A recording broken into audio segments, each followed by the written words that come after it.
Dear colleagues, dear participants of the conference and low-level debate, dear guests, my name is Michał. I'm the director of the German Historical Institute at Warsaw, and I'm very pleased and honored to welcome all of you to today's meeting. Although, unfortunately, I'm not able to be in Lublin in person and to greet you there, I'm contacting you from the Lelewel-Gespräch Palace. That's the seat of the German the German embassy in Prague. The German Historical Institute is currently organizing another parallel conference here. The series of the low-level debates were launched many years ago at the German Historical Institute in Warsaw, addressing current, open, and often even controversial topics, issues of historical interpretation. And in the meantime, they have become a proven format for the meetings. Today's debate seems to have a certain primacy, because if I'm not mistaken, it's the first time that it is taking place outside our institute and even outside Warsaw. After today, we will certainly consider the idea of implementing this innovation in the future as well. At this moment, I thank all the organizers, cooperation partners, and participants that the conference and today's meeting could take place. Łukasz, Krzyżanowski, Christoph Henschel, Fortunov Video Archives, and the Brama Grodzka Center. I wish you an inspiring discussion, a successful conference, and a nice evening. Thank you. My name is Łukasz Krzyżanowski, and I have the privilege and honor to chair today's discussion. Without further ado, I would like to explain what and who brings us together to this splendid Lublin city wedding hall. Few books have impacted the field of Holocaust research in a way Ordinary Men, Reserve Police Battalion 101 and the Final Solution in Poland by Christopher Browning has. The book was translated into over a dozen of languages and entered the canon of Holocaust historiography. Hardly any other book on the Holocaust is more frequently cited and discussed in Holocaust-related courses, not only in history departments, taught at universities around the globe. The year 2022 marks the 30th anniversary of the first publication of Ordinary Men. By choosing a powerful lens of microhistory, Browning sheds new light on the course of the Holocaust. By following closely the mass atrocities committed by Reserve Police Battalion 101 in German-occupied Eastern Poland, Browning's book asks large questions in small places. It not only examines what happened, but first and foremost, how it happened. The people who are the focus on this important book were ordinary men who shot nearly 40,000 Jews and assisted in brutal deportations of even more victims to death camps over a course of just 16 months during Action Reinhardt. They were neither particularly avid Nazis nor pathological killers. Browning explores the choice these killers had, why and how they made them. Well before the word interdisciplinary became mandatory in all research proposals, Browning wrote a book that combines a meticulous, source-driven study of history with interpretations and explanations offered by the social sciences, primarily social psychology. Questioning ideology as the sole factor responsible for the transformation of ordinary husbands and fathers into ruthless killers, Browning's book proposes a multi-causal explanation, argues that peer pressure and social conformity can prove crucial for understanding social dynamics within killing units and the deadly outcome of their actions. The publication of Ordinary Men marked the birth of perpetrator studies, an approach that shaped Holocaust research and still remains one of the important streams of scholarly examination of the Nazi genocide. Ordinary men, much like the works of psychologist Stanley Milgram, whose findings Browning discusses and applies to the historical context, prove that there is nothing mystical in extreme violence and genocide, that social and psychological factors and processes play an important role in how genocidal plans formed by ideology can be implemented. Ultimately, Browning's work leaves us with a haunting question of the potential of everyone to fill the ranks of the perpetrators. For the social mechanisms that Browning investigates did not disappear with the fall of the Third Reich. Dreadful reminders of that fact can easily be found around the world in Cambodia, Bosnia, Rwanda, and today in Ukraine, to name just a few. With this Lelewel debate, we celebrate 3 decades of ordinary men serving as an inspiration for generations of scholars studying the Holocaust, who, to paraphrase the idiom, stood on the shoulders of Chris Browning. By bringing together eminent scholars with expertise in history, memory studies, and social psychology, this event inquires into the scholarly impact of ordinary men, major breakthroughs in Holocaust studies since its publication, and new approaches that are likely to advance our understanding of the Nazi genocide in the coming years. And now I would like to introduce the author. Christopher Browning is an American historian known best for his works on the Holocaust. He received his doctorate from the University of Wisconsin-Madison in 1975. He taught at Pacific Lutheran University, where he eventually became distinguished professor. In 1999, he was promoted to the he moved to the University of North Carolina at Chapel Hill, where he was Frank Porter Graham Professor of History. Browning retired from teaching in spring 2014. His research focuses on Nazi Germany and the Holocaust. He has written extensively about 3 issues. First, Nazi decision and policy making in regard to the origin of the final solution. Second, the behavior and motives of various middle and lower echelon personnel involved in implementing Nazi Jewish policy.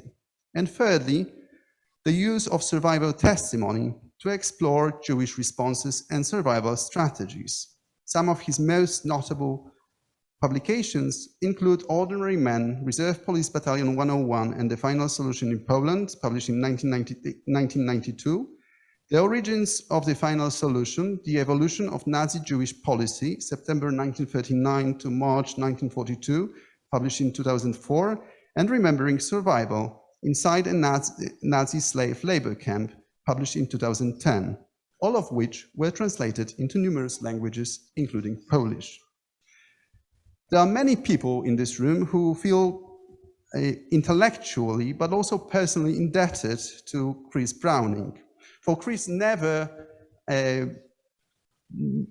turned down a question from a younger scholar or a graduate student, even if it included getting up at early on Friday morning to be screened in Lublin in the evening. So we are very happy to have Chris here. Please join me to welcome Professor Chris Browning. Thank you very much, Łukasz, and greetings to everybody from the west coast of the United States. Good evening to you. It's morning here, of course, but not too early. In the summer of 1987, I was working at the Central Agency for the Investigation of Nazi Crimes in Ludwigsburg, reading through various indictments and judgments pertaining to the final solution in Poland, when I came across the Hamburg Staatsanwaltschafts indictment of members of Reserve Police Battalion 101. 2 characteristics of the indictment were stunning. First, the account of Major Traub explicitly offering his men the opportunity not to take part in the imminent killing action in Józefów framed the issue of choice on the part of the perpetrators in the starkest form that I had ever encountered in years of Holocaust research. Second, the quotations of testimony in the indictment conveyed graphic, vivid, and horrifying descriptions of the battalion's actions that were absent from the exculpatory, alibi-laden, and mendacious testimonies I had so often encountered in such judicial investigations. I resolved to go to Hamburg to consult the entire record of the investigation and trial of Reserve Police Battalion 101, which turned out to be exceptional in two regards. First, the roster of the battalion has survived, and in contrast to most investigations of killing units, the investigators were not confined to interrogating a small number of officers who provided well-rehearsed denials to cover for one another. Instead, the investigators were able to collect the testimonies of 210 former members of the unit, most of them rank and file, who were not committed to protecting their officers. Second, the chief investigators proved to be exceptionally able and devoted to their task. Unlike many investigations of Nazi crimes, there was nothing half-hearted or incompetent about the preparation of this case. The result was a collection of perpetrator testimonies of exceptional value as evidence for historical research. I drew a number of conclusions from this evidence. First, the rank and file of the battalion were middle-aged men, average age 39 and a half, drawn mostly from Hamburg and its environs. Roughly 2/3 were from the unskilled working class, who provided no irreplaceable service essential to the wartime economy that would have earned them continued deferment. Conscripted in late 1941 and early 1942, when the age limit for compulsory wartime service was raised from 35 to 45, they were not composed of a disproportionate percentage of Nazi Party members, and there was insufficient time for extensive training and indoctrination. They were dispatched to Poland in June 1942 as inexperienced novices. By age, social background, geographical origin, and lack of training and indoctrination, they represented a group of men least likely to provide enthusiastic Nazi killers. Second, the explicit opportunity not to take part in the killing that Major Trapp offered to his men at the onset of the Józefów massacre on July 13, 1942, was not a one-time choice. It remained a continuing policy within the battalion that rank and file could later invoke, even if they had not done so initially. Third, the initiation to mass killing at Józefów was experienced by many of the rank and file as a traumatic shock and horrifying event. But very quickly, many of the men became numbed and habituated to the mass killing. In an astonishingly short period of time, they were transformed by what they were doing. Fourth, over time, the men of the battalion divided along a spectrum characterized roughly by three groups. Eager killers who learned to enjoy what they were doing and sought the opportunity to kill. Compliers who accepted their assignments but did not volunteer. And evaders who took up the major's offer not to participate in direct killing, though they continued to provide supportive actions by participating in the cordons at shooting sites and ghetto roundups. Fifth, both compliers and evaders spoke of their service in the cordons and roundups with a sense of detachment and non-responsibility. Even the crudest division of labor, which left the actual killing to the eager killers and non-German collaborators, so the so-called heavies, in the field, or to the death camp personnel at the end of the train ride, was quite effective in providing a sense of psychological and moral alleviation. Sixth, those who went along without enthusiasm most often cited the pressure to conform, the need to keep the esteem of one's comrades by doing one's share of the dirty work. Those who evaded invoked their own weakness to avoid implying any critique of the regime or their comrades, thereby insidiously validating the behavior of the killers as superior to their own. After I had completed the narrative, I felt the need for a broader conclusion that focused on what had emerged as the key issue. Why did individuals acting within a group do things they never would have done on their own? Why, given the overt and explicit opportunity not to shoot, did they choose to kill? Earlier research from social psychology, focusing on group dynamics rather than individual abnormality, offered what I considered robust findings concerning three relevant factors influencing human behavior in such situations: conformity, deference to authority, and role adaptation. More recently, I have also found the concept of cognitive dissonance to be very relevant as well. When Ordinary Men was first published in March 1992, it was generally well received. However, it is important to note at least four key criticisms that raised issues significant to subsequent perpetrator research.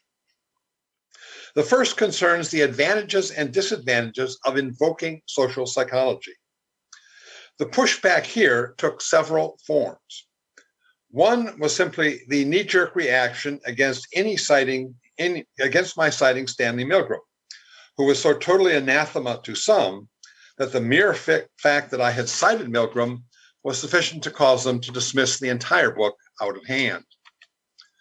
More important is the conviction that social psychology explanations of Holocaust perpetrator behavior are inherently exculpatory and apologetic, and thus objectionable on moral grounds. Social psychologists themselves have observed that most people view their work in this way.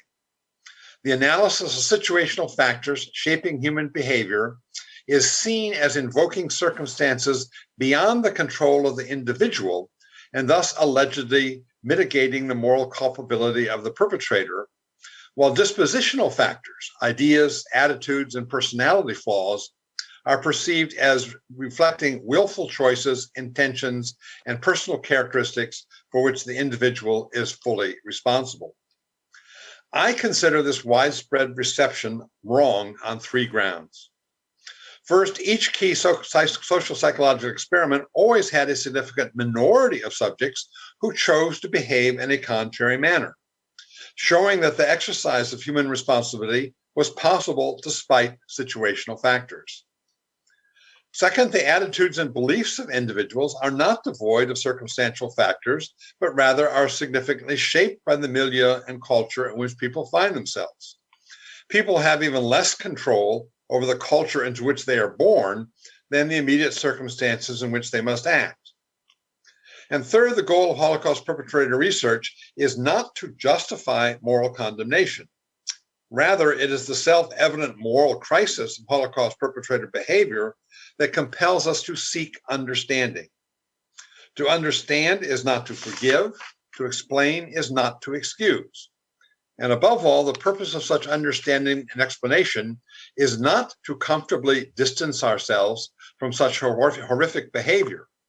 We must not reassure ourselves that ordinary people like us could never have behaved in such a manner if the evidence points to the contrary.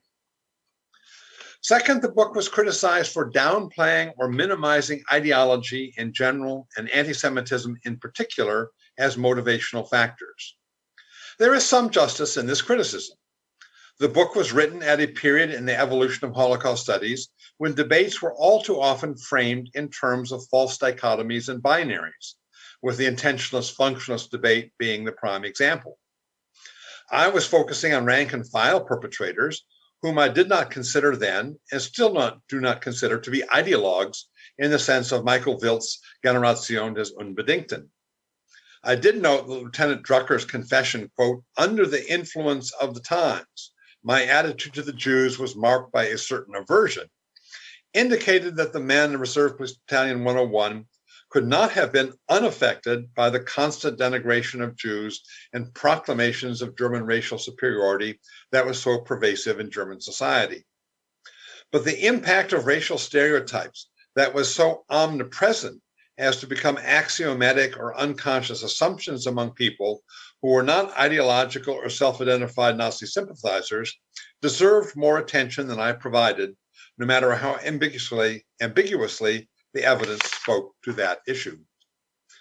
I do think one of the most constructive contributions to the debate over perpetrator motivation that emerged in the late 1990s was Leonard Newman's characterization of cognitive, ideological, dispositional versus situational, contextual, social psychological explanations as a false dichotomy. Disposition and situation are not separate. Rather, they are inherently intertwined. Situations are not static or objective, but rather subjective. They are perceived, construed, and interpreted by the people in them, shaped in part by the cultural assumptions that people bring to them. Identifying the cultural assumptions that were both more salient in German society and relevant to understanding the behavior of Holocaust perpetrators beyond the alleged eliminationist anti-Semitism posited by Goldhagen remains one of our research agendas. A third criticism of the book centered on the claim that Reserve Police Battalion 101 was not typical, and thus conclusions or lessons drawn from the example were of limited value for understanding Holocaust perpetrators. When I was writing the book, there was no other published studies of police battalions to be used for comparative purposes. This situation changed rather quickly after the initial publication of Ordinary Men. We are now able to answer the questions about typicality and relevance of Reserve Police Battalion 101. Put briefly, the battalion was not typical of most order police battalions, but its example remains highly relevant to perpetrator studies. Let me explain. There were three categories of order police battalions. Karl Schneider's careful study of two Bremen battalions, 105 and 303, provide examples of the first two. Police Battalion 105 was formed in the fall of 1939 from rank and file drawn from the 1902 to 1909 cohorts who served as reserve policemen in the 1937 to 1939 pre-war period. Roughly 2/3 were working class, 1/3 middle or lower middle class. Having been at least partially socialized and indoctrinated into the German order police during weekend training sessions in the pre-war period, once mobilized for war, they received extensive military training and some additional ideological schooling in late 1939 and early 1940 before taking up occupation duty in the expanding Nazi Empire. In 1941, now designated as Reserve Police Battalion 105, they were assigned to the Baltic, where it conducted numerous anti-partisan operations. In 1942, it was transferred to the Netherlands, where it helped send transports of Jews to Auschwitz.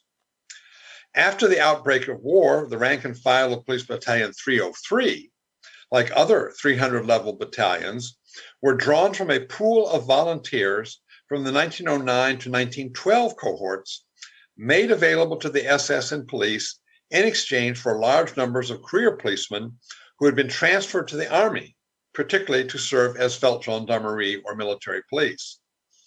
As Ed Westerman has pointed out in his study of Police Battalion 310, this was a highly Nazified age group, and both the SS and police could exercise selectivity concerning whom they recruited from among the oversupply of volunteers. The men of Police Battalion 303 received extensive training and were then sent for 9 months of occupation duty in Poland. In June 1941, they entered the Ukraine and in September participated in the massacres of Jews at Babi Yar. Police Battalion 101, during its first and second tours of duty in Poland in 1939 and 1940, was constructed much like Police Battalion 105 from Bremen and other murderous battalions of the 1941 campaign, such as Reserve Police Battalions 45 in the Ukraine and 133 in Ostgalitzien. But after Police Battalion 101 returned to Hamburg in 1941, its first generation of now highly experienced reserve policemen was reassigned, and the rank and file were reconstituted from cohorts in which the maximum age was pushed back to 45 and the average age shifted from the low 30s to nearly 40 years old. There was no luxury of selectivity in an era of increasing manpower shortage, and training and indoctrination became much more perfunctory. In short, those who wish to explain the murderous record of police battalions as the product of highly Nazified age cohorts, selectivity in recruiting, intense training and indoctrination, and the brutalizing impact of long occupation service prior to the invasion of the Soviet Union, all factors that correlate to the first two categories of police battalions must confront the fact that these factors were absent from the third category of battalions like Reserve Police Battalion 101, and thus were neither necessary nor sufficient factors in explaining their killing records. How did the killing record of Reserve Police Battalion 101 compare with other battalions? Thanks to the figures compiled by Wolfgang Kurella for the number of victims of shooting and deportation actions in which each battalion took part, we can now answer this question. Reserve Police Battalion 61, responsible for most of the deportations from the Warsaw Ghetto to Treblinka, stood in first place. Reserve Police Battalion 9, divided between the four Einsatzgruppen, in second. And Reserve Police Battalion 133 in Ostgalizien in third. Then, despite the fact that it did not even begin its killing actions until July 1942, a year after other most battalions, Reserve Police Battalion 101 ranked as the fourth most lethal battalion of the entire order police. In short, part of the significance of Reserve Police Battalion 101 as an illuminating case study is not that it was a typical or representative battalion, but precisely the contrary. Atypical in terms of age, selectivity, Nazi membership, training, indoctrination, and prior brutalization, it provides evidence for the frightening conclusion that even a highly improbable group of ordinary men can be transformed into mass killers. A fourth major criticism of ordinary men was methodological, that they had not sufficiently met the challenge of using particularly problematic evidence, namely post-war judicial testimonies that suffered not only from the usual problems of flawed, repressed, and self-serving memories, but also calculated and conscious mendacity to avoid self-incrimination during judicial investigation. It was the contention of some of my critics that I had not taken this methodological challenge sufficiently into account, and thus had been duped by my sources. Daniel Goldhagen in particular argued that the historian should not use any testimony that was even potentially self-exculpatory in order to avoid being misled or fooled by those being interrogated. In my opinion, the post-war judicial testimonies of the policemen can be divided into three categories. First, there were the testimonies that are so obviously and transparently false that no one would use them. Second, there are testimonies that are so self-incriminating that there are no grounds to suspect they are untruthful. Third, there's a broad band of mixed testimony that is not conveying all of the truth all of the time, but nonetheless some of the truth some of the time, or even much of the truth much of the time. Goldhagen and I would agree on rejecting the first category and accepting the second category. It is the third category, where policemen often did not tell the full truth about their own roles, but provided what I considered invaluable information concerning the unit in general, that Goldhagen excluded as potentially exculpatory, and I thought needed to be used carefully and critically despite the risks. I had a major methodological objection to Goldhagen's position. If the hypothesis to be tested by the evidence is that virtually all members of the battalion, like all ordinary Germans, were convinced eliminationist anti-Semites and eager killers, then excluding all testimony of those who claimed otherwise as potentially self-exculpatory simply guaranteed that the remaining evidence could do no other than confirm the hypothesis that the evidence was meant to test. This is a flawed methodology guaranteed to substitute the part for the whole. Moreover, the sometimes truthful testimonies of the third category were so rich in detail that I deemed them indispensable to providing a nuanced and differentiated portrayal of the battalion. Aside from the historiographical debates that centered on criticisms of ordinary men, several other important developments in the research of perpetrator motivation and police battalions also took place. One was the research on institutional culture and indoctrination materials of the order police, to which Ed Westermann, Jürgen Matthias, and Klaus Michael Malmann made particularly important contributions. For Westermann, the regime sought to achieve transformation of the organizational culture of the police through the dual processes of Nazification and militarization. Central to the Nazification were the establishment of anti-Semitism and anti-Bolshevism as institutional norms, while militarization created an ethos of duty, comradeship, and absolute obedience. Together, they turned the policemen into what Westermann called, quote, ideological warriors, for whom mass murder was, quote, acceptable and desirable. In short, what Goldhagen attributed to centuries of culturally imprinted eliminationist anti-Semitism unique to Germany, Westermann attributed to short-term policies of ideological indoctrination and militarization available to any regime. Jürgen Matthias accepted the importance of examining the indoctrination materials of the order police, but concluded that the impact of these materials was less direct than the basic attitude-behavior consistency model of Westermann. He noted that there was an ideological affinity between the professional police and the Nazi regime long before the former were incorporated into the SS in 1936. By the late 1930s, police indoctrination materials not only portrayed Jews as the most dangerous enemy, but also sought to maintain the police self-image of correctness, professionalism, incorruptibility, idealism, and decency. Indoctrination thus, quote, facilitated the policeman's participation by lowering inhibitions and providing legitimacy for undertaking a difficult duty and historic mission of necessary self-defense, thereby overcoming the cognitive dissonance that many experienced at the onset of mass killing.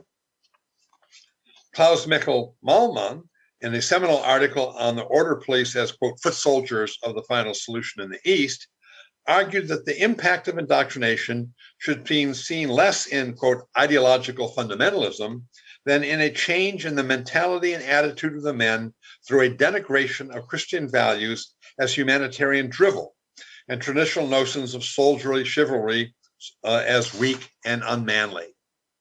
Notions of manliness based on toughness and an overriding fear of being perceived as weak were part of the policeman's shared mental world that predated National Socialism. As members of a unit or primary group, they feared isolation and craved comradeship, the price of which was conformity to brutality. Ideological indoctrination was not the, quote, original driving force or, quote, actual impulse to their participation in mass killing, but rather a, quote, subsequent sedative or, quote, narcotic after the fact. Beyond indoctrination, Harald Welzer and Thomas Kuhne have explored the more elusive issues of the cultural and social milieu in which these policemen operated that pose and help answer two key questions. Why did these men not consider what they were doing as criminal or immoral? Why were so many of them willing to do what they did not want to do?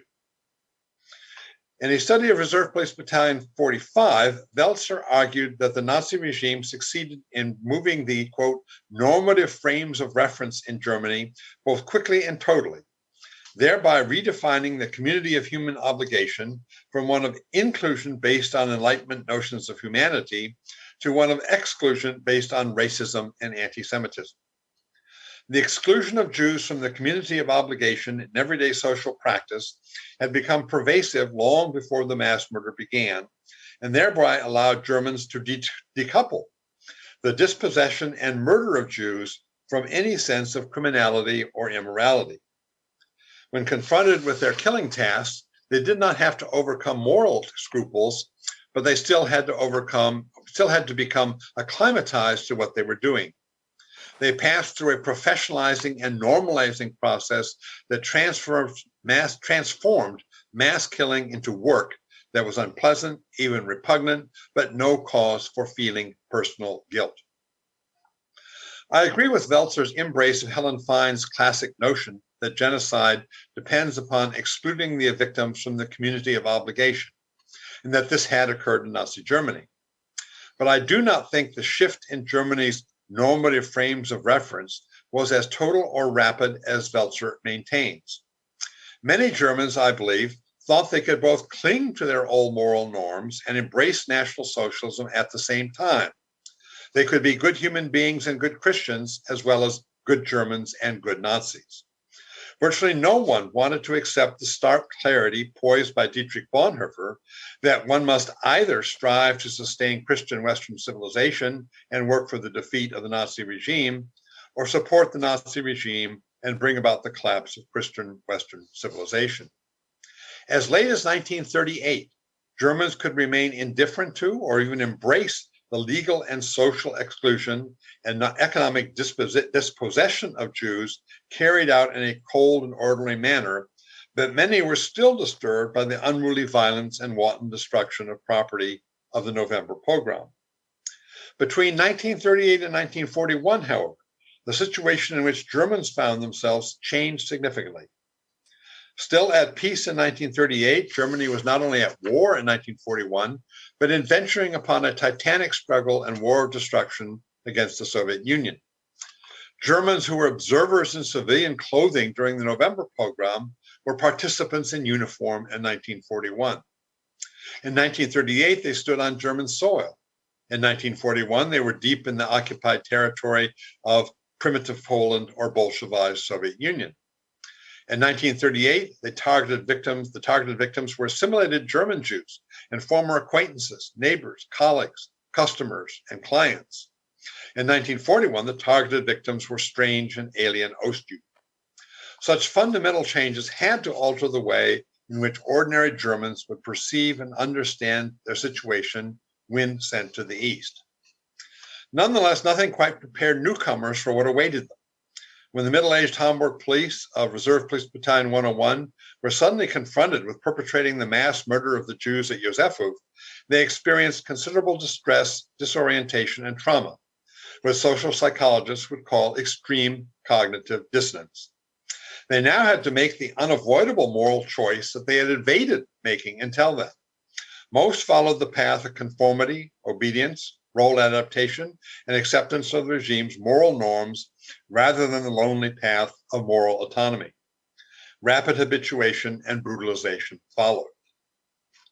Thomas Kuhne has noted that anti-Semitism, anti-Bolshevism, and anti-Slavism were important ideological factors in explaining the genocidal behavior of the police and soldiers, but argues that in themselves, these were not a sufficient explanation. Also crucial were the myths of comradeship and Volksgemeinschaft, which were the lenses through which Germans saw the world, constructed their reality, and derived the moral framework that in turn shaped their behavior. These concepts had deep resonance in German society, and the Nazis successfully appropriated both of them by purging them of their universalistic and inclusive aspects and permeating them with exclusionary racism.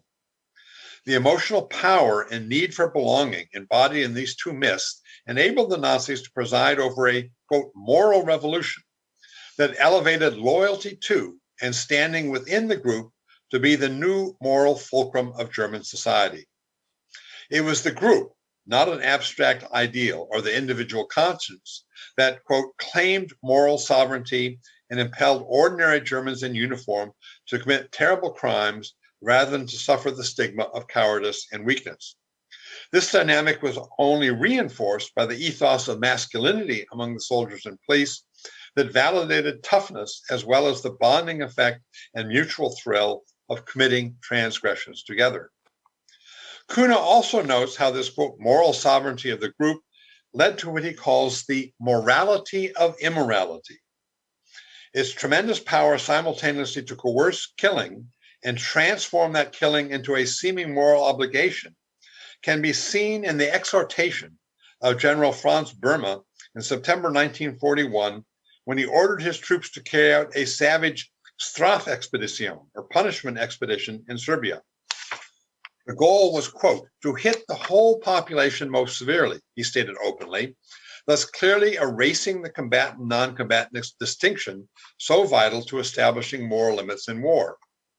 Böhme then fatefully added, quote, anyone who wishes to rule charitably sins against the lives of his comrades. To not take part in the killing, therefore, was not only an antisocial act of selfishness, leaving the dirty work to others, it was an allegedly immoral act, risking the lives of one's comrades. In this inverted moral world, killing was not only a crime, it was a moral duty, and not to kill was a sin.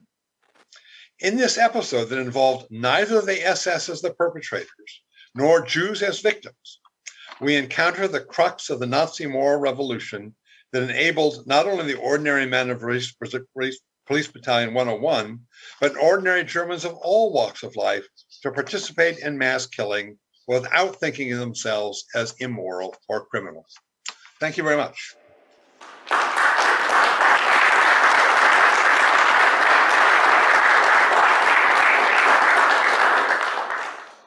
Thank you, Chris. Please stay with us for the rest of the evening. We have three distinguished scholars who accepted our invitation and were able to come to Lublin with us here tonight. Mark Roseman is a distinguished professor in history and Pat M. Glaser Chair in Jewish Studies at Indiana University, Bloomington, trained at the universities of Cambridge and Warwick in the UK. He is the author and editor of 11 books on the Holocaust and modern European history, many of which have been translated into international editions. Among his books are Lives Reclaimed, A Story of Rescue and Resistance in Nazi Germany, published in 2019, Jewish Responses to Persecution, Volume 1, 1933 to 1938, together with Jürgen Matthias, published in 2010, The Villa, The Lake, The Meeting, The Wannsee Conference and the Final Solution, published in 2002, and The Past in Hiding, Memory and Survival in Nazi Germany, published in 2000. He is general editor of the 4-volume Cambridge History of the Holocaust. Roma Sendyka is associate professor and the founding director of the Research Center for Memory Cultures. She teaches at the Anthropology of Literature and Cultural Studies Department at Jagiellonian University, Krakow. Her research focuses on memory, criticism, theory, and visual culture. She is particularly interested in relations between images, sites, and memory, and is currently working on a project on non-sites of memory in Central and Eastern Europe and bystanders' memory. Professor Sendyka also co-curated a number of exhibitions, most notably Terribly Close, Polish Vernacular Artists Face the Holocaust. It was exhibited in the Ethnographic Museum in Krakow in 2018 and 2019. The other curators of this important exhibition were Erika Lehrer, Wojciech Wilczyk, and Magdalena Zich. Professor Sendyka's most recent publication is Beyond Camps, Non-Sites of Memory, 2021. And finally, Professor Bilewicz. Michał Bilewicz is Associate Professor of Psychology at the University of Warsaw, where he chairs the Center for Research on Prejudice.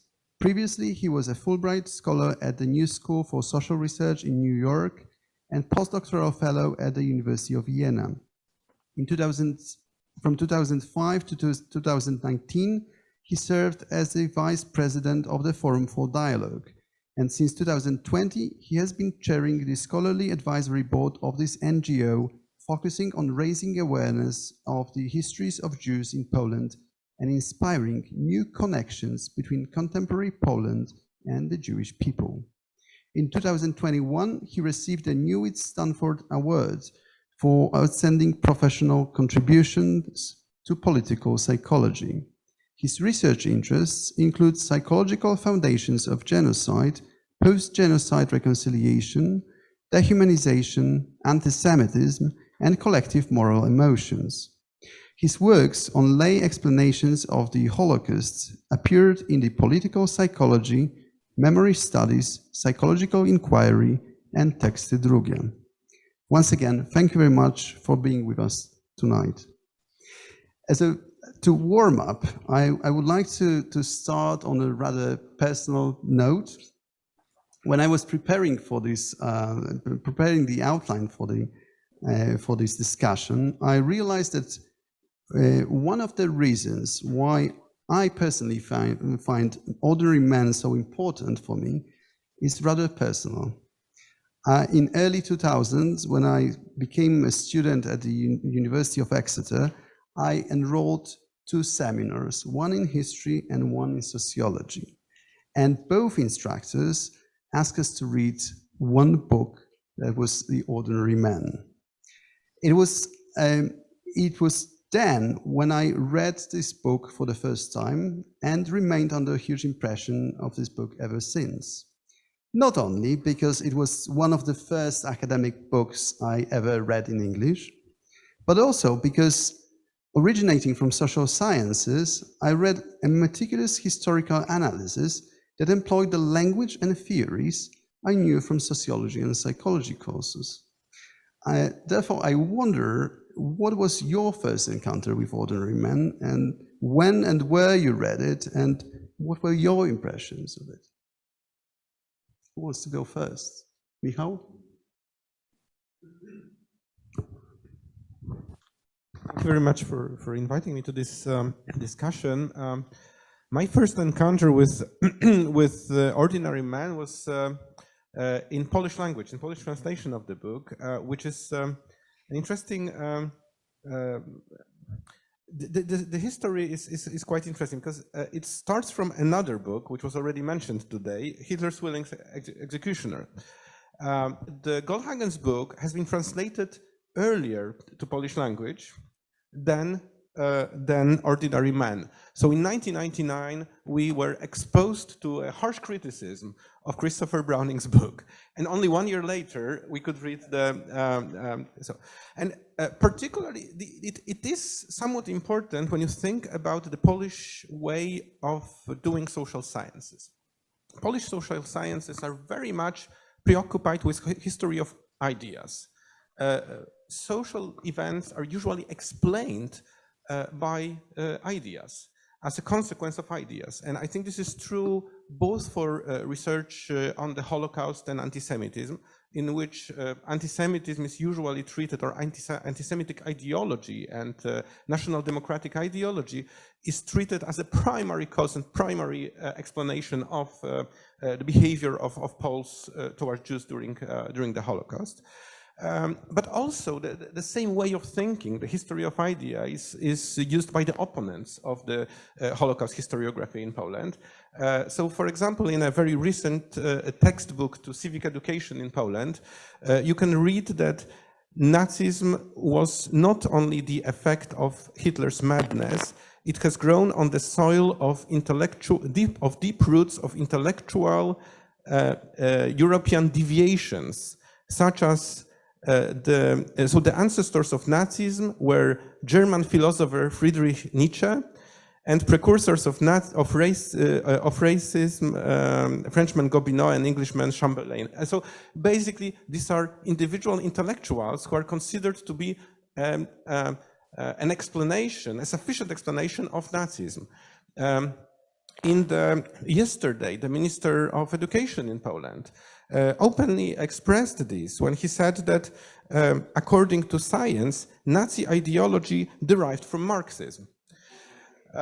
So you can see that on both sides of Polish debate about the roots of evil, that's so to say, we have ideas, ideology as a sufficient explanation. To me, it was never convincing. This is why, when I discovered Christopher Browning's book, I was so excited. Somebody was speaking to me my language, which is the language of social psychology. That human is a subject of situational pressures, although there is also a large variability of human behavior. So there are individual differences. There is certain role of ideology, but it's not the only and the sufficient explanation of everything.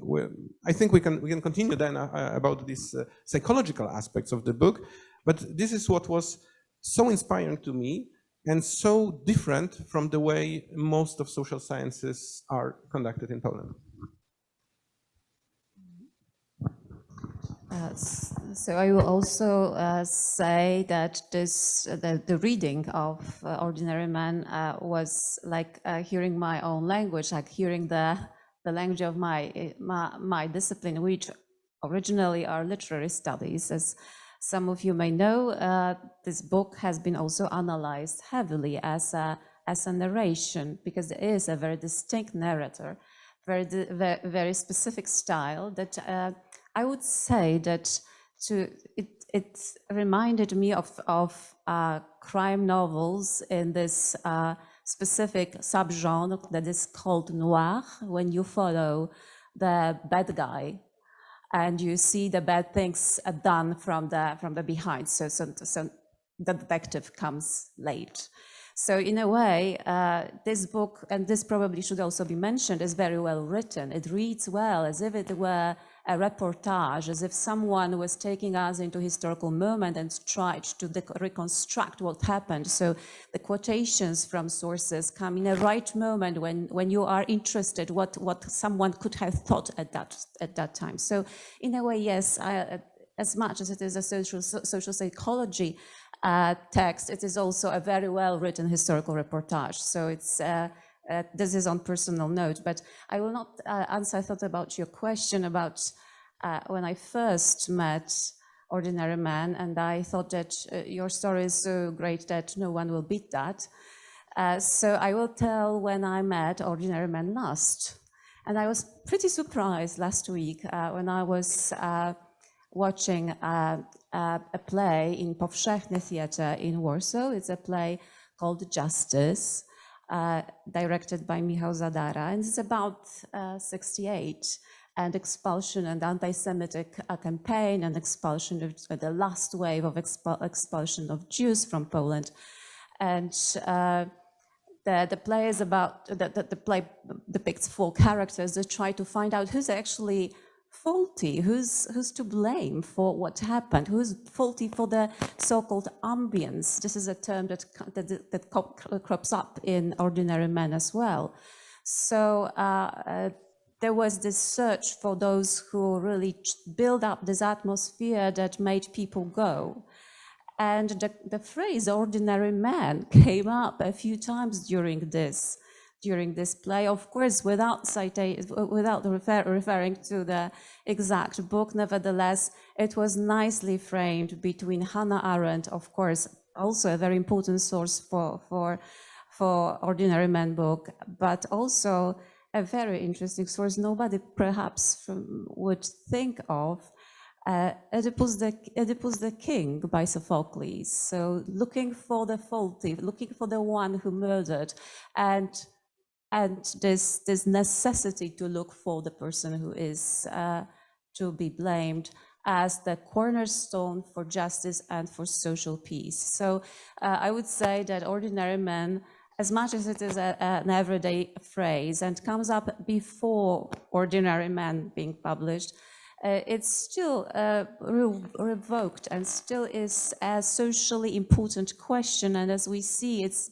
taken up in different contexts by different players in Poland and probably elsewhere. So the question of perpetrators, the question of who is the source of social problem, of social evil, it's still at our table, and the book is probably a gateway to understand this discussion that is ongoing.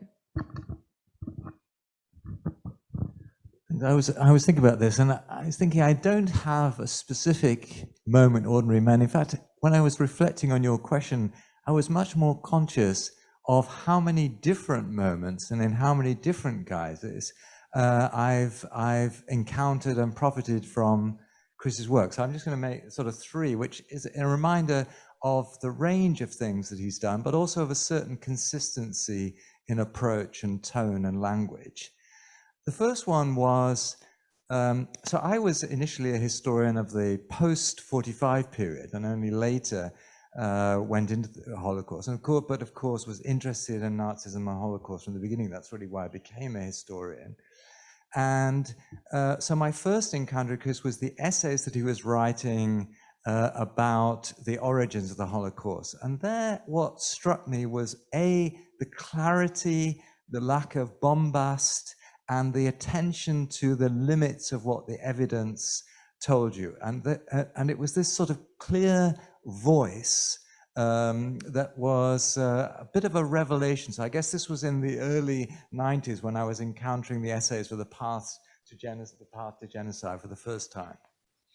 Secondly, then, of course, in the course of the 90s, there was Ordinary Men. And I think for me, what was less kind of absolutely compelling than the social psychological explanation, powerful though that was this uncovering that below the level of high policy, which was where all our attention had been focused, that there was this sense of agency, scope for decision making, that the right down to the level of the grassroots, the ordinary grunts, that even in this forum there were decisions to be made, responsibility to be carried, paths to be taken. Whereas in the sense, in the part, and until then, one's sense of where the action was all at the level of their high policymakers. And then below that, there was a sort of sense of automaticity, that was almost beyond the realm of history. And it was that uncovering of a history of decision-making that was a revelation. And then more recently, there was a long period in which the way in which writing about survivor memory was very much focused on trauma, on the survivor as a source, a site of trauma and pain, and not a source of knowledge and insight. And Chris's work on collected memories and then on remembering survival, this kind of careful, measured strategy for recovering knowledge from these voices and treating the survivor as an interlocutor from whom one could learn and not whose pain one could dissect, was again another revelation and another moment, a turning point in Holocaust scholarship. At some point along the way, I also met Chris. And, you know, we're often sadly confronted with the experience that the humane and generous voice of the scholar is rather belied by the egotism of the actual scholar when we meet them. Well, Chris is exactly as you encounter him, just a meter taller in the literature. And so it's a great pleasure to be able to recognize his contribution here today. Yeah. I was wondering, how did the study of the Holocaust in your respective disciplines changed over the last 30 years since the publication of Ordinary Men? And more specifically, what are the developments in your fields of study that shed more light on the concepts used by Chris and events examined in the book? Who wants to go first?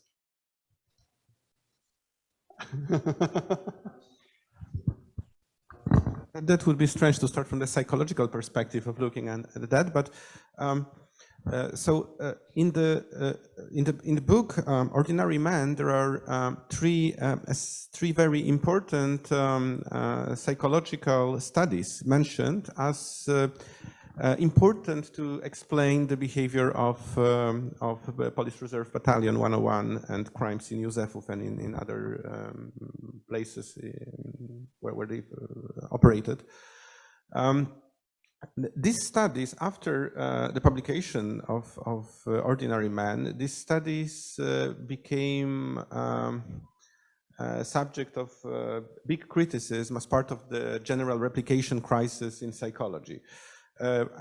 I'm almost sure that you know all three of these important psychological studies. First of them being Philip Zimbardo's Stanford Prison experiment, which I am afraid we cannot really call an experiment anymore.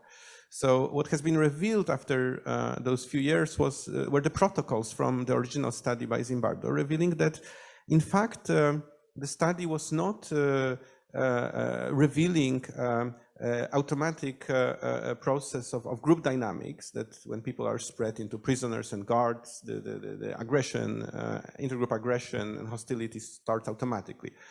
It seems that the guards were instructed by Zimbardo, so it was staged basically. It was more a simulation, a staged than an experiment. I never thought of Zimbardo's explanation of violence as appealing, because Zimbardo says it's a situational pressure. So he really doesn't look into what already Christopher Browning proposed in his book, that in this population you have the followers, you have people who are overtly aggressive, these three categories, yes, the enthusiastic killers, the obedient shooters, and less than 20% of the ones who refused. Zimbardo would never think about it, even about his own results in that way, that even in this population, in this group of guards, he also had this variability. He never thought about studying this process. The second important psychological study which was mentioned in this book are Milgram's experiments. And Milgram's experiments were directly inspired by the idea to explain Eichmann, right? To explain the role of obedience in perpetration of the Holocaust. And again, what we now learned about Milgram's experiment is that the experiments are perfect, but Milgram's explanation of this result, he was using the term agentic state. So that it was simply like learning by doing, that people started with this small voltage and small electric shocks, and then step by step, they were eager to give even the deadliest, probably mortal electric shock to experimenter's confederate who was presented as a learner, right, in this experiment. Recently, there was a replication of this experiment in Poland conducted by Dariusz Doliński, a direct replication of this experiment. What they changed in the structure of this experiment was that initially they asked the people to already press the highest voltage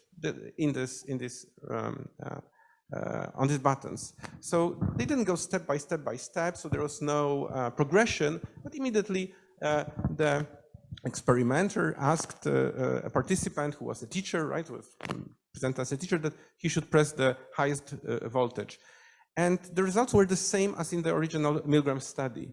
So you really do not need that. Once you identify with your role, once you think you are doing this in a purpose of the progress of science, you are eager to give a deadliest shock. And this tells us something about the 101 Battalion. And this tells us a lot about the history of the Holocaust. People who were, tomorrow, participants of the conference will visit Bełżec's death camp. People who were working and operating the gas chambers. Before, many of them worked in the T4, in the destruction of mentally ill patients in Germany, in Hadamar, in other hospitals. These people believe that this is a continuation of their scientific effort, mental health effort. The destruction of a race is part of the. So there is certain role of ideology. It's not, as Goldhagen said, essentially German ideology. You find this ideology in many places across the world, but you cannot say that there is only obedience and the ideology does not play a role. So now we tend to think that Milgram's experiments are, the important aspect of Milgram's experiment is identification with the role. You think you are teacher, you are part of important experiment, your aim is to develop the science. The last thing is authoritarian personality, the concept by Theodor Adorno, earlier concept than Zimbardo's and Milgram's studies, looking at this obedient personality as something which Adorno says is not specific to Germans. You can study it in California in late 1940s. This is quite interesting because now we know that similar authoritarian, the core of authoritarian personality is conventionalism. Always respecting law and order, always acting in line with the tradition, as with the good old ways of behaving. And when you analyze, Olliners analyzed, for example, the people who were rescuing Jews during the Holocaust. And among the rescuers of Jews, also you find many authoritarians, because these were the people who thought the old way of behaving, our Christian or socialist ways of upbringing, our values are very, very important, and we will always act in line with those values.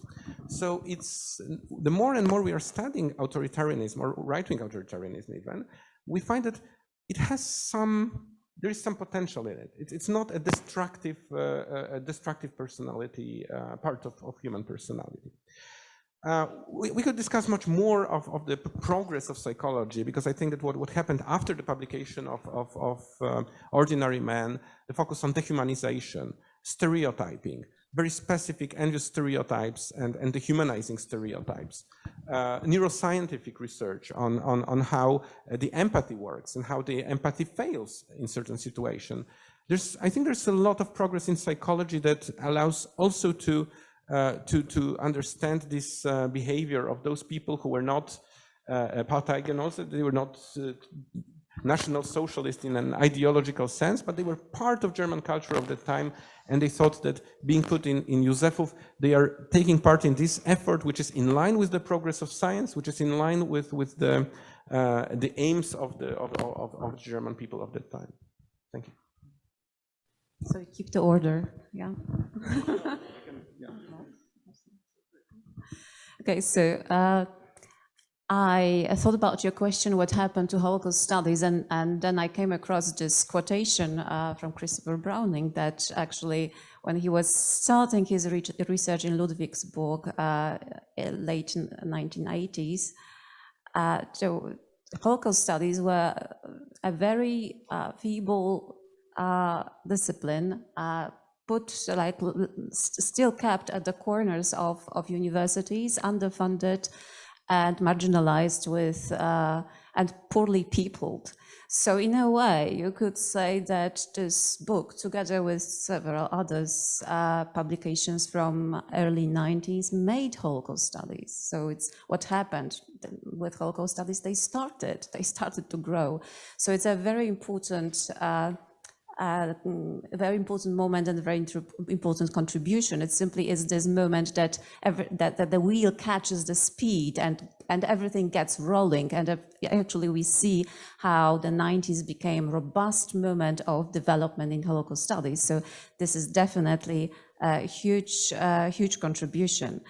Another thing that I would add right away, and this is absolutely obvious, but it must be said in this room about this book, that of course they started research about women. So there was a huge criticism, or at least a question mark, what happened to the gendered vision of the Holocaust situation when you look into micro history or micro dimension of the events. So my colleagues working in gender studies, in women's studies, they also identified 90s as the moment that the research starts to be really considerable, to be really impactful. And because the Ordinary Man published the same year, that the book that came up quite often in our conference, so Hilberg book from 1992 on perpetrators, bystanders, and victims, I would say that it's extremely important development for me, being a Pole and speaking from this country.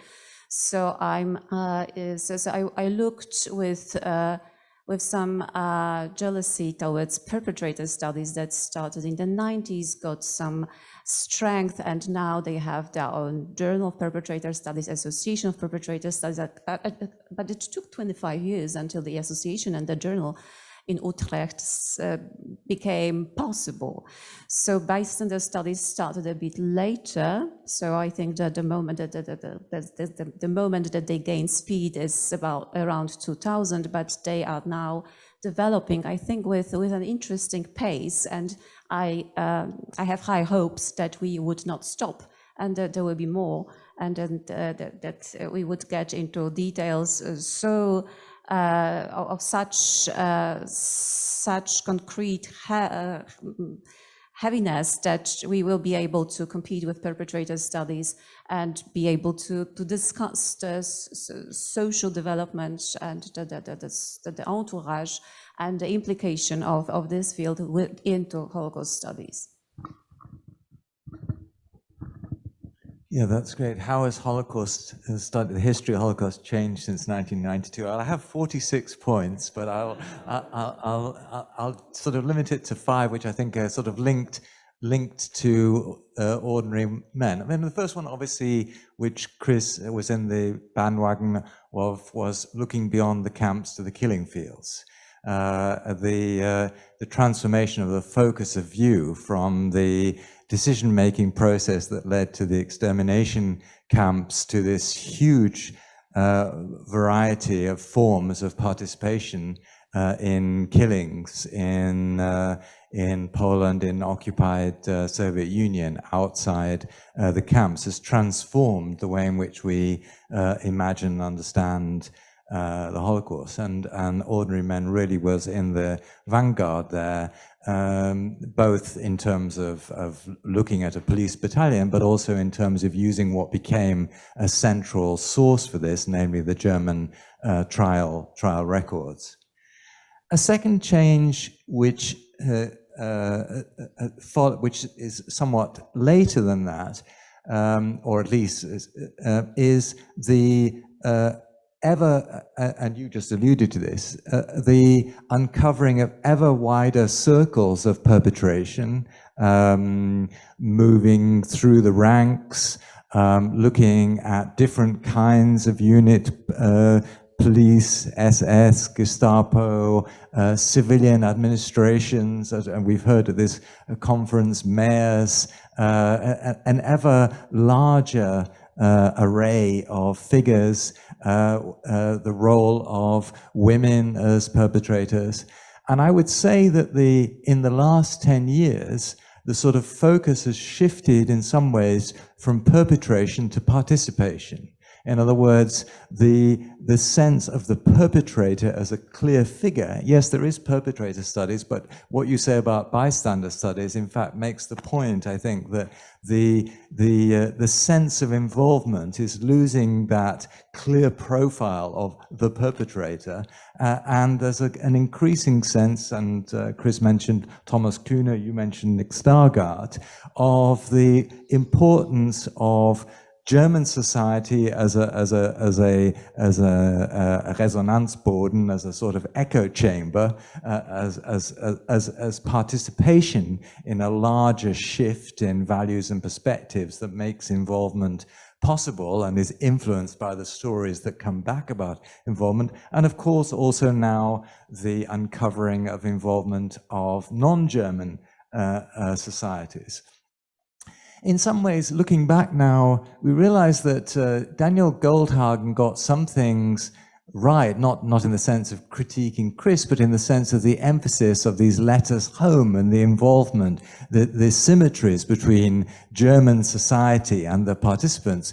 But he's got a sort of, he messed it up by imposing this thesis of a unique German anti-Semitism that was the sole motivating. If it had been simply a discussion about where should we have our focus situationally or societally, it would have been a much more productive discussion. Instead, we had to kind of escape from the terms that he'd set to look for this wider pattern.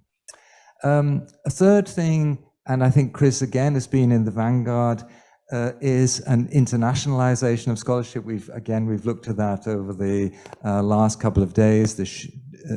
German was the key language for the Holocaust historian in the US, and of course in Germany in the 1980s and early 1990s. Clearly that's transformed, and now when research students begin their Holocaust research, we're looking for East European languages, we're looking for Yiddish. There's this recovery of the importance of the early scholarship. There's this connections being made between the East European centers of scholarship, Germany, English language scholarship in Hebrew, and that is a transformation of our understanding. And I think again, Chris's work has both benefited from that and has been in the vanguard, even if Chris was part of that generation of German speakers who begins as a historian of Germany interested in Nazism. Chris has also been key for another trend, and that has been the increasing use by historians of survivor voices, as I said, mentioned earlier, as sources of knowledge, but also as a key source for filling the gaps in understanding perpetrators and policy. And his book on czerwca, where there are really so few camp records and where it's the survivor voice that actually enables us to tell a story of this forced labor, which otherwise we could not do, I think was path-breaking in terms of making visible the decisive value of survivor testimony used appropriately. And of course, I would argue, in my own work, there's always a kind of interplay between a recognition of memory as a field in its own right, and so both it's a field of refraction, but it's also a window, and sort of getting that balance right between thinking and understanding the refraction and at the same time looking at the world beyond through the window. I think Chris has played a key role, and that's really been transformative. And it's also meant, no disrespect to my colleague, that historians have reclaimed some ground which, in relation to survivors, which had been in the hands of ethicists and psychologists. So, for example, in work on rescue, which again Chris has been involved in, where for a long time it was all about the personality of the rescuer and what was special about the rescuer and the psychology of the rescuer, the moral qualities of the rescuer. Whereas I think now, again, historians' interest in victim and survivor testimony has meant that there's a lot more attention being paid to the different contexts of action, the group dynamics that make action possible, the particular specificities of specific historical and cultural situations that construct relationships or disrupt relationships or create opportunities and so on for rescue. So I feel in some ways one of the great virtues of this period has been a crossing of bridges that had otherwise segmented scholarship, bridges of language, bridges of survivor and perpetrator, so gaps between survivors and perpetrators, gaps in sources, and that synthesizing. Chris, I think, has played a central role in, from his very early work right through to the recent work on survivor testimony, on rescue, and so on. When I listened to all three of you, I couldn't resist the notion that you were speaking actually about the studying the whole from different angles, but your remarks can be summed up as the studying the Holocaust became an interdisciplinary effort, so that other disciplines are crossing the boundaries in entering the field that used to be reserved for historians, and historians are entering the fields that they did not explore before. So I think the conference that we witnessed for the last 2 days testifies to that fact. I would like to ask about the leading. Well, we spoke about the leading perspectives today and what drives the Holocaust study, but I wonder what will be according to you, the approaches and the perspectives that will shape the Holocaust studies in the future. And in other words, where do you point your graduate students to when they come to you and they say they want to study the Holocaust? And last but not least, what are the dangers you predict and that the studying the Holocaust can face in the next years? If a student approaches me and asks to study, if a student is willing to study the Holocaust, I would suggest my colleague historians as advisors, not me. I don't really think that we as psychologists can in fact study the Holocaust. We can provide certain maybe insight that might be valuable to some historians, and I'm always impressed by those historians who are interested in broadening the perspectives. And I think that this incorporation of psychological explanation was probably the first time I've seen it in Christopher Browning's book, The Ordinary Man. Now it becomes more common across the globe. I mean, I think that much of Timothy Snyder's work is also inspired by social sciences and by some insight in psychology. In Poland, Marcin Zaremba, there are more and more historians whom I think of as reading psychology quite often.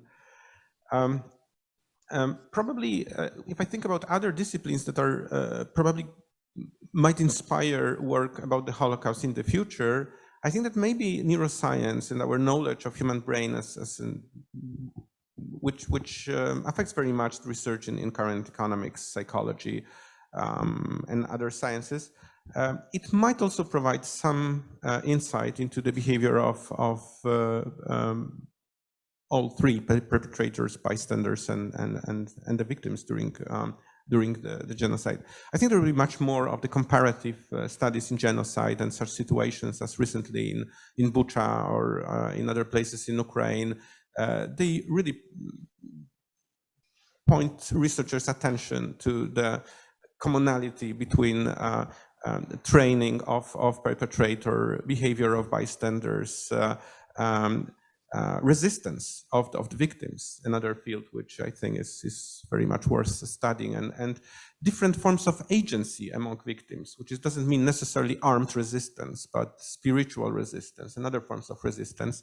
The more we compare different contexts, the more we can actually find some commonalities that are that tell us something about the human behavior in such extreme situations. So as you can see, as a psychologist, I'm still focusing on this universalizing aspects, but I think much also has to be studied in a more specific context. And yeah. Do you want to break the order, so Mark? I mean, historians are hopeless at predicting the future, and that includes predicting the future of the past. And whenever you look at a big collection on the Holocaust, the thing that dates them fastest is their efforts to be à la mode, because you say, yes, that was the moment in which people thought that, I don't know, the geography of the Holocaust was the way to go. So in that sense, any answer to this question is doomed to fail.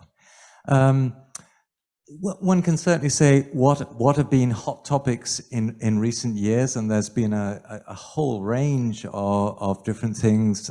Interest in sexual violence, the recovery of the scale of sexual violence, looking at material culture of victims, the interest in expropriation and restitution, archaeology of the Holocaust, forensic archaeology, the new forms of participation, the interest in rescue, bystanding, of course, a huge area has been collaboration, the intersection with pre-existing ethnic tensions in the lands between, questions that cross the boundary line of 1945, using the Aretin records, looking at displaced persons, interest in the group that didn't necessarily see themselves as Holocaust survivors, those who survived in the Soviet Union and returned, and the recognition of them as a distinctive group, the intersections between the Holocaust and colonialism, the Holocaust in North Africa and the Middle East, and one could go on and on and on, whether or not those will be, and those are certainly many of these areas in which prospective research students arrive with interest, in which one can suggest topics. Scholars, I think, find themselves worried about, or I find myself worried about two things at the moment. One is, of course, and clearly this is very much an issue here in Poland, not just in Poland, but it's the way in which national memory is worrying about the implications of thinking about collaboration and seeking to commandeer scholarship to prove certain kinds of national stories. And so, if you like, the politicization of Holocaust memory actually interfering with and challenging scholarship. And that is a major source of concern. And secondly, I think there is a difficult path, a tightrope to follow, of recognizing that for Holocaust scholarship to remain vibrant, it has to be willing to be connected to a series of other phenomena, thinking about genocide, thinking about other forms of ethnic violence, thinking about war.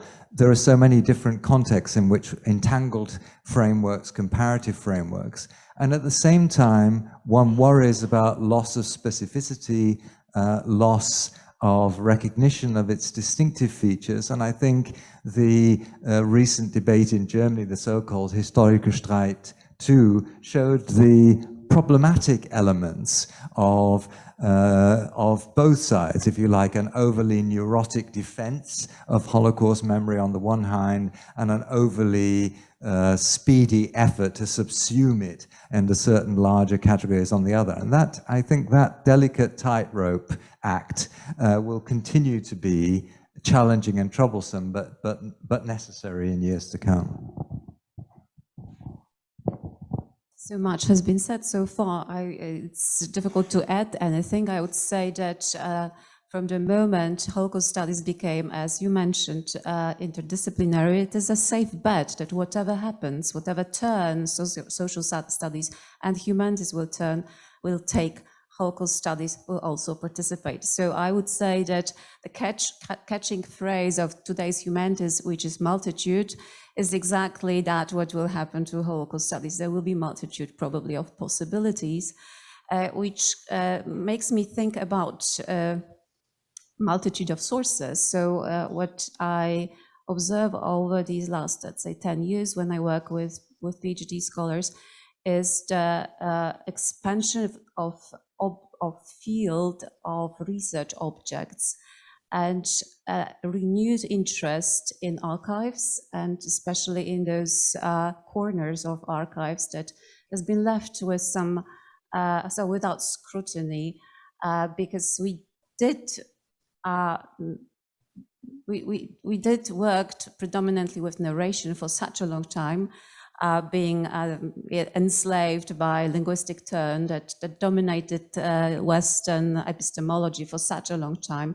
So in the 90s, the wind changes, and now we see the full results of this new attitude, and absolutely stunning objects of research resurface.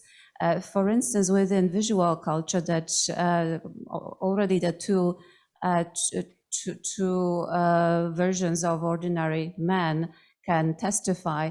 In the first publication, there were 10 photographs. In the 2019 publication, there are almost something like 50 with a whole chapter explaining the meanings that could be drawn from these objects. So visual documentation now becomes as rich as textual, and there is such a belatedness in researching visual culture. Wendy Lower's last book shows how much effort must be done to really decipher no information from a photograph, and how much can be deciphered with some effort, with much effort taken. So I would say that there is much to be done within those within this area of discarded sources, and I'm looking with anticipation toward this attitude that stems probably from a very classical approach in anthropology. So all is data. So material turn makes us believe that everything really now provides historical data worth describing, from garment to human ashes, and well, of course, there are dangerous moments that are right away right away pinpointed and discussed publicly the two hot debate from the last years, as you mentioned, is the second Historikerstreit, and this question to what extent can we be comparative when we use Holocaust studies to support claims of other victims, and to what extent the colonial studies can help us understand Holocaust studies, like retrospectively, and build some kind of dialogues between these two possibilities. I also would think about our discussion from earlier today about environmental Holocaust studies, a proposition that came from Polish historians and trying to bridge ecological turn, material turn with Holocaust studies, that was received with some interest, but also with a lot of criticism. So there are moments of very interesting debates that actually shape something that is at the core of humanity. So for me, these debates are not just a quarrel in a family, let's say, but something more fundamental and substantial that really impacts the rest of the university work at large, because it shapes the understanding what is human, what is worth defending, to what extent should we engage on the right side, what's our calling. So it's in a nutshell, Holocaust studies still for me seem like a probing stone, like something very fundamental for the whole idea of university training and academic work. Yet another thing that comes out from your remarks is that the Holocaust studies that was born somewhere at the periphery entered and became in some sort of center in the humanities, and the most important debates are somehow touching the topic, and they are contributing to it. Chris, I would like. Yes. It sounds like the Battalion 101 became part of the Psychology 101 and Sociology 101. It's really, really, really part of the essential education in social sciences in general. Right? Yeah, well, and taught in different departments. I don't know whether do you use ordinary men for teaching? Yeah. Chris, I would like to ask you to comment on what you heard yes. First of all, thanks to everyone for very kind comments about the book. It's always gratifying to hear that, and particularly to have it recognized that the book is still part of the conversation. 30 years later, it is still part of Holocaust studies, and that's for historians to write books that last and remain relevant is, of course, one of our major aspirations that we don't always succeed in fulfilling. Let me just comment on a few things. Certainly, when I wrote the book and used the social psychological experiments and cited Zimbardo and Milgram and Adorno, and I should have cited Solomon Asch more explicitly, I had no idea the degree to which Milgram had become a hot button issue, and that some people would react negatively to the whole book simply because I had dared to cite him. And I certainly found out subsequently that many people were very critical of him as a human being, and also critical of him in terms of some of the flaws in the study. But one can say certainly that Zimbardo has not tried to hide himself under let's say not tried to remain on the margins in terms of his self-representation. But I would say that we do have to separate out the core from what may be the flaws in the experiments and the flaws in the experimenters. I do think still that deference to authority, role adaptation, conformity, there's still robust finding that those are factors that affect how people interact in groups. And even if some of the messengers are flawed, and even if some of the ways in which the experiments were conducted are not perfect by the standards that we hold today, nonetheless, at its core, I think I would still feel very comfortable in insisting that those factors remain as important explanatory factors, that they continue to have explanatory power concerning dynamics of group interaction. We certainly have come, the question of sort of where have we been and where are we going to, we certainly have covered a great deal of territory since the early 90s when the book came out. Two things that I guess I might mention kind of anecdotally about the publication of the book in 1992. One is the title. The title now has become, as was mentioned here, a term that you see popping up in other contexts and other ways. It's become a kind of cliche. That was the very last thing we decided between myself and my publisher. We kicked around other titles. At the time, that was not a self-evident title. And in fact, my editor had many resistance to it because there had been a movie in the US called Ordinary People about a very different topic and very different situation. But after we discarded other possibilities, I argued for Ordinary Men. And said we could use that to distinguish it from the movie title, and simply recognizing the fact these were men.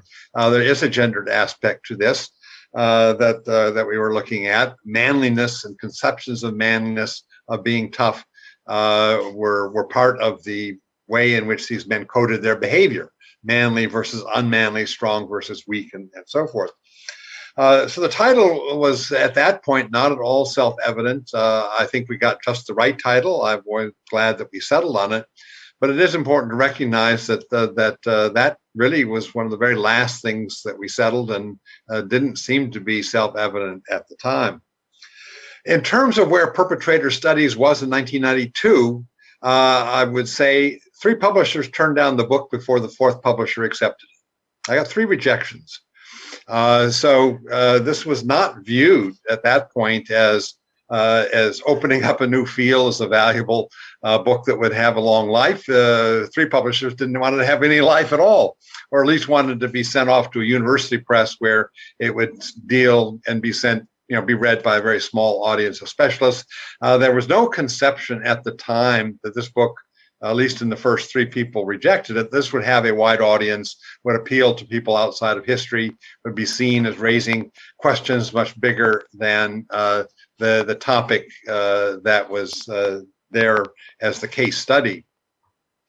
So again, I think it speaks to how much Holocaust studies has grown, and indeed at that time the real absence of what we would call perpetrator studies. Where things are going in the future, again, I share Mark's sense that historians are very seldom good at predicting where our profession is going. I'm always hesitant when people ask me, how would I advise my graduate students? The first thing I would advise them is to follow their own instincts, to do something they're passionately interested in. The most important thing is they believe in their own topic, not simply take something that I would assign them. I do think one thing that didn't get mentioned is the important growth of what I would call aftermath studies.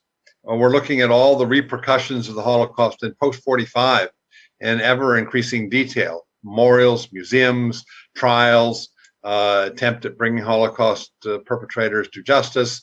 The political debates was mentioned over memory collaboration and its current political implications and how contested that has become. But the whole role, the Holocaust in that sense as a topic hasn't ended in 45, that there's so much about it, including, of course, literature, cinema, and other things, where looking at the repercussions of it and the ripples of it that are ongoing has become a real growth field in Holocaust studies. And so I think that should be added in as well. And I also would agree that we do need to do that balancing act that Mark recalled, and that is to try to both focus on the specificities of the Holocaust, but welcome putting it into the wider context of Holocaust and imperialism, Holocaust and colonialism, Holocaust and comparative genocide. I think that these raise questions that are fruitful for using the insights of the Holocaust and all of the research we've done to help others, but also for us to widen our perspective when we bring in the fate of the Aboriginal populations of Australia, of the Native Americans of North America, and other kinds of incidents. And insofar as we can do perpetrator studies in places like Serbia, Bosnia-Herzegovina, Rwanda, I think that can be a fruitful two-way street as well.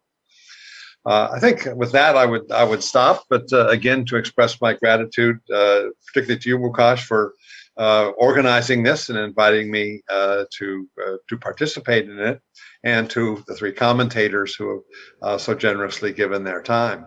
So thank you very much. Thank you.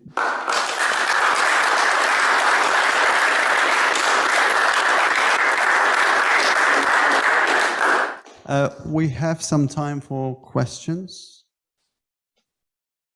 Annika? Thank you so much, everybody, for these really interesting and enlightening insights from so many angles. I'm trying to perhaps play the devil's advocate a bit, so I'm exaggerating a bit with my question. So from what I heard is you can get the impression that Holocaust study is like a prospering field that is just, you know, ever evolving. It's a success story the last 30 years basically, and perhaps we could. I would be interested in what your thoughts are on possible, I don't know, dangers or lacunae that you still see, because in Germany there's no such thing as Holocaust studies. I mean, there's no study program that you can graduate from. There's only in the state universities there's only one chair for history of Holocaust, like in all of Germany, in all universities of Germany. And that was only established a couple of years ago. And I think Germany is not the only country. And also when we think about, there are different ways to, there's the politics that, for example, in Poland, but also in other countries, put pressure on scholars. But in other countries, perhaps it's just lack of funding, or I don't know, other research trends, so to say, that come up, or also the idea in Germany, well, the museums do all the education and so on. So how would you respond to perhaps what's still left to be done?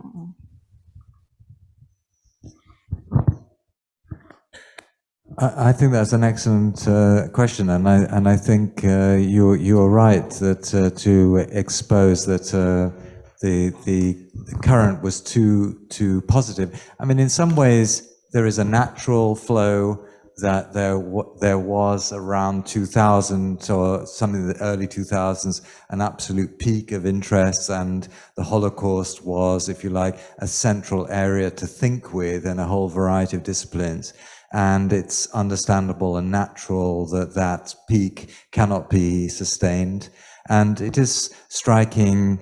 I'm on the advisory board of the Institute for Zeitgeschichte in Munich, and I think I'm the only person on there who's working on the Holocaust, or one of the only people, because now the German professoriate interests in many cases have moved in different directions. So I think you're absolutely right. Obviously, with the creation of this special office center within the Institute for Zeitgeschichte, and that responded to an American initiative, has created that center. But I think you're right in that sense. I think some of the energy is shifting to other areas, and I also see that many of the research students who come to potentially work with me in Indiana, their interests are moving into the post-war period, and their interest may fall somewhat, as Chris was saying, in this aftermath studies, but they also may move in other directions. And I think that's a natural flow that we don't need to worry about until it gets to the point that some sort of, if you like, I mean, each, in a way, what no generation can hold on to the trajectory of history. So in that sense, one has to watch the flow. I still think there's a great deal of energy in the field in the US, in Israel, at the level of research projects, clearly in many East European sites. But I agree with you that that there is a certain tide that is moving away from the high points of the early 2000s. I think that's true.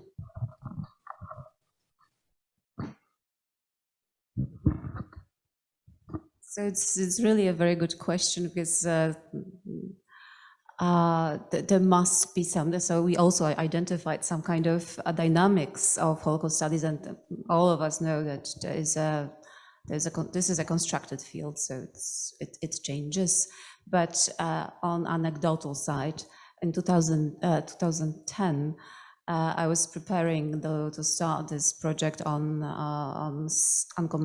commemorated sites. I was discovering bystander studies at that point, and I was totally discouraged by my colleagues. And I quote a historian, a Jewish studies historian: "Holocaust studies are over." That's a quotation from 2010. I do not think they are over. The last 10 years were extremely fruitful. And looking at Holocaust studies practically, I would say there's so much to be done in bystander studies. They barely started. So there is a lot of work for many of us for many, many years. And I think that as long as Holocaust studies open up to the possibility of comparative studies, every new atrocity in the world will renew it. So I think the exclusionary standpoint is actually more dangerous to Holocaust studies to its future than this comparative open standpoint. You also mentioned the problem of risks for people who are engaged in Holocaust studies in countries like Poland, in Poland, so to say. And I'm thinking about there is in psychology of social identities focused on minorities, there is the rejection identification model. So the more you are discriminated, the more your group is discriminated, the stronger identity you develop. It's Zvi Gittelman studied it in Jewish minority in the US and in Russia, and it's true about Jewish experiences as well. And I think it's true about people dealing with Holocaust studies. That's my impression is that this field in Poland flourishes, that there's more and more young people engaged in this research and conducting research with complete awareness what kind of costs it might involve, involving being sued or discriminated in different ways. Thank you. Ed? Yes, I think there's two really obvious contributions that Chris's book made, and they're so obvious that they haven't really been talked about. The first thing is with the police in general. So if you looked at the historiography that was available when Chris wrote this book, Heiner Lichtenstein, a journalist, Himmler's Grüne Helfer, was out there, kind of an anecdotal look at some police. Certainly Hilberg had talked about the police, but not in the level of detail that Chris talked. There was Paul Kohl had a book out that was really a collection of documentation about police reports when Chris's book came out. And Tuvia Friedman had done some work that was more archivist kind of related. So Chris's book was really a book that now focused on the police as a perpetrator group that had been largely outside of these investigations, ignored in the historiography for the most part. And his book also, something we haven't talked about, looked at, as Chris said, the Hilfswillige, the Hiwis, those Ukrainian auxiliaries. So the police auxiliaries also started to come into more focus. And I think what the book also did, as we've seen in this conference, is it wasn't then just what did the German police do, What did the Polish police do? What did the Ukrainian police do? What did the Dutch police do? So that this book also generated interest in thinking about the police beyond the German police in other areas. So again, I think it was such an obvious thing, but it wasn't obvious when the book came out because there wasn't that historiography that developed after that. Thank you. Do we have any other questions? Natalia Alexiou. Hello, Chris. I would love to know what were the other titles, since this is the opportunity to get this from your mouth. Thank you. Yeah, the first title I put on the book when I submitted it as a manuscript was Becoming Evil, or Becoming Killers, which eventually Jim Waller did use as Becoming Evil when he did his broader social psychological, synthesis. My editor said, well, we can't use that because becoming has two different meanings in the English language. Becoming is a process of change, and becoming as attractive, a becoming gentleman. And he said, if anyone can misunderstand a word in the title, they will misunderstand a word in the title. And so we have to avoid that preemptively. We just can't use an ambiguous term or a term with double meaning in the title. So he vetoed that. Cambridge Press didn't veto it for Jim Waller later, but certainly mine did at HarperCollins.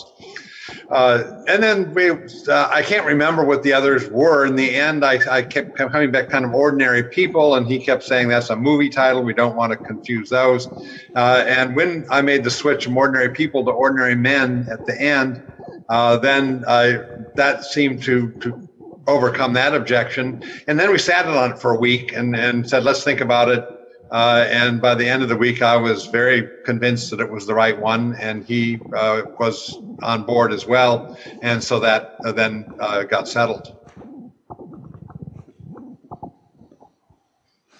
Let me add one, if I can, one other thing from the earlier comments about Mark's comment that this opened up sort of an awareness of the killing fields as a major aspect. One thing I hadn't expected that sort of came as an extra reward, one might say, when the book was published, is that a number of survivors commented to me, "Thank you, now my family's story has been told." Everything was about deportations to camps and being in the camps, surviving the camps, and that the number of survivors whose families, had perished by mass execution on the spot, felt very, in a sense, excluded, felt neglected, that their story wasn't part of the iconic image of the Holocaust, which is the trains and the ramp and the gas chambers, and so their first response to the book was to say, "Alas, somebody has written a book about what happened to my family." So that was again a very gratifying aspect of the book that I had not anticipated, but which did emerge very quickly. Winston True. Yeah, hi, Chris. Well, I guess I have one question just to that expands upon this discussion about the future of Holocaust studies, and I guess maybe one is about the division of labor among different countries that people have maybe talked about before, that maybe, especially with almost a colonial attitude, I would say, right? That America and Britain would come up with maybe more of the thesis-oriented works, while maybe some of the more informative, positivistic works would come out from Germany or Eastern Europe. I'm really glad that that's not the case, that in fact, much of the most innovative work is now coming out of, say, Poland and elsewhere in this region. But I still see a danger with the lack of languages, that especially among American and British students, that how will that influence the kind of work that comes out in the future? And then maybe one question for Chris specifically that I don't know about specifically, but have you reflected upon how your work intersects, well, coming out in academic discourse, how it intersects with the popular discourse about the Holocaust that came out with Schindler's List that was, more or less coincides with your book in the early 90s. I mean, certainly from my point of view, of course, the fact that Schindler's List came out in the early 90s launched all of these collections of survivor testimonies, which then were available when I wrote about remembering survival in Czerwca. I, in fact, had come across both the court case related to 101 and the court case that got me onto the topic of Czerwca in the same summer in the 1980s in Ludwigsburg.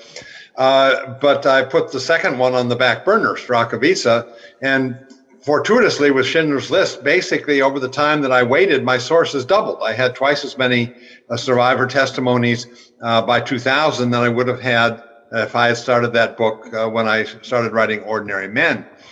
So Schindler's List, in a sense, did a great favor to me in spurring this vast collection of testimonies that became one of the major, certainly the visual history archive based on the Schindler collection, based on the Spielberg collection, was certainly a absolute windfall for me and a major source. I don't know how much of an interaction there was at that point between my book and the movie, between Ordinary Men and the movie, because really at that point, history of perpetrators, history of survivors, we didn't get yet to the integrated history of the Holocaust. I mean, we were just getting to perpetrator history, but integrating these, as Charles Friedlander would later have such a role in doing, really hadn't happened yet. And so what I was talking about and the topics that seemed relevant in Schindler's List still, I don't think were part of, at that point, we're not part of the same conversation. That I was almost never in any lecture I was giving did issues of Schindler's List get introduced in questions from the audience or things of that sort. So I don't think Schindler's List was directly interacting with the reception of my book of Ordinary Men. I think it later certainly enabled the writing of Remembering Survival. Thank you. We have time for one more question. If somebody thinks that there is a question that really needs to be asked, that's the time. If not, then before I thank the participants of today's debate, I would like to thank the institutional partners that made this debate possible, and without whom this debate organized by German Historical Institute in Warsaw would not take place in Lublin. That is Brama Grodzka Teatr NN and Fortune of Video Archive for Holocaust Testimony. And I would also like to thank two individuals who worked the backstage and did the very difficult work.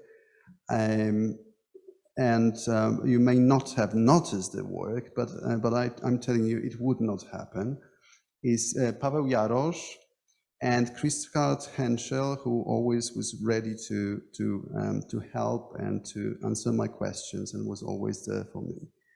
I would also like to thank the interpreters who provided the interpretation. And please join me to thank the panelists and Chris Browning, who was with us over Zoom. Thank you very much.